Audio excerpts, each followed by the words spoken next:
everyone, Assalamu alaikum. Today I'm gonna share something with you which can be beneficial for you if you are a student of second year pre-medical or pre-engineering.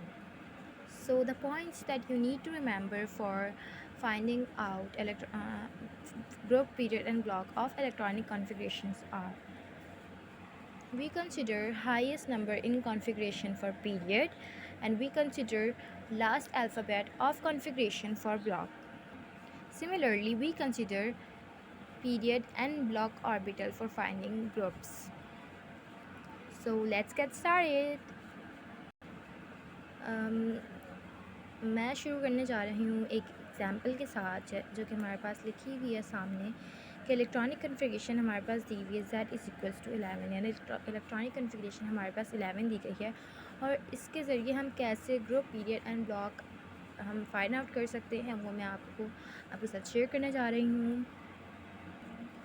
सबसे पहले तो मैं आपको ये कहना चाहूँगी कि जो हमारे पास इलेक्ट्रॉनिक कन्फिग्रेशन होती है इसका एक मेथड होता है जिसके ज़रिए इसको लिखा जाता है, लेकिन वो मेथड मैं आपको कहूँगी कि आप एग्ज़ाम के पॉइंट ऑफ व्यू से वो मेथड ना ही यूज़ करें, क्योंकि उसमें आपका बहुत ज़्यादा टाइम वेस्ट हो सकता है।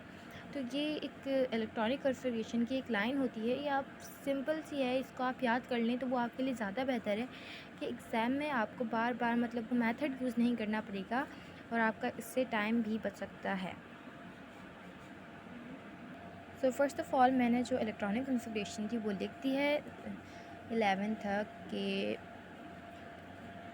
1s2 2s2 2p6 3s1। तो हमारे पास ये हो गई है 11 तक हमने कॉन्फ़िगरेशन लिख दी है, जैसे कि 2 2 4 और ये 6 ये 10 हो गए और ये 11 हो गया। तो ये हमारे पास इलेक्ट्रॉनिक कन्फिग्रेशन हमने 11 तक लिख दिया है। एज़ आई टोल्ड यू कि हमारे पास लास्ट अल्फ़ाबेट होता है वो हमारे पास होता है ब्लॉक। तो इसी तरह हमारे पास जो लास्ट अल्फ़ाबेट यहाँ पर लिखा हुआ है वो आपको नज़र आ रहा होगा कि ये एस लिखा हुआ है। तो हमारे पास जो है ये जो इलेक्ट्रॉनिक कॉन्फ़िगरेशन है ये एस ब्लॉक से ली गई है। और इसके बाद हमने आपको बताया था कि जो हाईएस्ट नंबर होता है उसको हम पीरियड के लिए कंसीडर करते हैं। तो इसमें सबसे जो हाईएस्ट नंबर है वो है 3। तो ये हमारा हो गया थर्ड पीरियड। और ग्रुप को ऐसे फाइंड आउट करते हैं, ग्रुप को ऐसे फाइंड आउट करते हैं कि जिस भी ऑर्बिटल से हमने पीरियड और ब्लॉक फाइंड आउट किया होता है उसी को कंसीडर करके हम अपना ग्रुप फाइंड आउट कर देते हैं। ब्लॉक जिससे हमने ब्लॉक और पीरियड फाइंड आउट किया होता है उसी को हम कंसिडर करके हम अपना ग्रुप जो है वो फाइंड आउट कर लेते हैं। बहुत इजी है, कोई मुश्किल नहीं है इसमें। जैसे कि इस इलेक्ट्रॉनिक कॉन्फ़िगरेशन में हमने सिर्फ इसी वाले ऑर्बिटल से 3s1 से ही हमने एस ब्लॉक भी निकाला है और पीरियड भी फाइंड आउट इसी से किया है हमने। तो इसके ऊपर जो ये आपको पावर टाइप छोटे से 1 लिखा हुआ है तो ये हमारा फर्स्ट ग्रुप इसका आ गया है। तो इस वाले में तो ज़्यादा मुश्किल नहीं हुई, लेकिन बाकियों में ऐसा कुछ में ऐसा नहीं होता। इस नेक्स्ट एग्जांपल की तरफ जाते हैं कि जिसमें लिखा हुआ है electronic configuration 33। As you guys know that हमारे पास यहाँ पर हो गई इलेक्ट्रॉनिक कॉन्फ़िगरेशन 33। तो इलेक्ट्रॉनिक कॉन्फ़िगरेशन सबसे पहले आप तो लिख दें कि 33 तक, जैसे कि मैंने आपको पहले भी बताया है कि इलेक्ट्रॉनिक कॉन्फ़िगरेशन की एक ट्रिक होती है, बट आप उसको यूज़ ना करें, एग्ज़ाम्स में आपका टाइम वेस्ट हो सकता है, इसलिए आप इसको सीधी रख लें, ये ज़्यादा ईजी रहेगा आपके लिए। तो ये हमने सबसे पहले इलेक्ट्रॉनिक कॉन्फ़िगरेशन हमने लिख दी 33 तक। यहाँ पर हमारे 30 कंप्लीट हो रहे हैं और यहाँ पर हमारे पास आ गया 3, तो ये हमारे पास हो गया 33।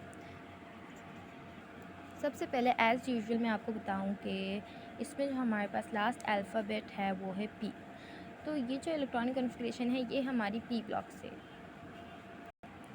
अब जैसे कि मैंने बताया कि पीरियड के लिए हम हाईएस्ट नंबर को कंसीडर करते हैं, तो इसके अंदर हाईएस्ट नंबर आपको लिख रहा होगा कि इसमें एक 4 यहाँ लिखा हुआ है और एक 4 यहाँ लिखा हुआ है। अब इस 4 को 2 बार तो नहीं लिखेंगे, इसको एक ही बार लिखेंगे, तो इसका जो पीरियड होगा वो 4th पीरियड होगा। बट अब देखें, अब जो हमने इसमें जो पीरियड के लिए और ब्लॉक के लिए जो हमने कंसीडर किया है, तो ब्लॉक के लिए हमने ई वाला 4p3 कंसीडर किया है और पीरियड के लिए जैसे कि ये दोनों हाईएस्ट थे तो इसलिए हमने इसको भी कंसीडर करना है। तो इसी तरह ग्रुप के लिए हम इन दोनों को कंसीडर करके लिखेंगे ग्रुप की वैल्यू।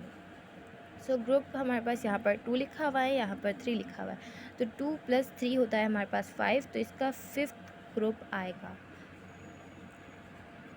तो इसी तरह मैं आपको एक और एग्जांपल से बताती हूँ कि हमारे पास क्या जाता है कि हमारे पास एक और इलेक्ट्रॉनिक कॉन्फ़िगरेशन लिखी हुई है जो कि है हमारे पास z=7।